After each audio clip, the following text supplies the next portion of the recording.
Hech narsa olib chiqib ketilmaydigan xonadon izlaganlarga bu videoni jo'natib qo'yamiz. Yangi qurilgan domlarda, ya'ni Novostroykadan 6 qavatli domda 4-qavatda joylashgan 3 xonali kvartiramiz srochniy hamma narsasi bilan sotilmoqda. Hech narsa olib chiqib ketilmaydi. Asosiy eshikdan kirishda kullerlar hamma narsasi ajoyib va g'aroyib qilib eng zo'rlari qo'yilgan ekan. Deyarli hech narsa ishlatilmagan. Qarang, duh konturni, katorlar, isitish tizimi bu yerda bor, konditsioner, hamma narsa, xoladenlik, hamma narsasi qoladigan. Wi-Fi tarmoqlari ham ulangan ekan. Yashashga nima kerak bo'lsa, hamma narsasi qilingan. Konditsionerlar o'rnatilgan. Bu yer spalni xonamiz.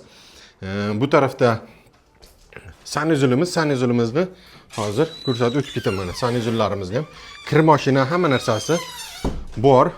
Bu yerda bolalar yotoqxonasiga ham qarashingiz mumkin. Juda ham ajoyib. Bu yerda esa ko'rishingiz mumkin. Zal, ya'ni mehmonxona bemalol 16-17 kishini kuzatib beradigan qilingan ekan. Mana shunaqangi uy izlaganlarga bu videoni zudlik bilan jo'nating va bizga like va podpiska qo'yib qo'yishni unutmanglar. Bunday uylar kamdan kam chiqadi. Lifti bor, liftlarini ko'rsatishim mumkin. Liftli dom.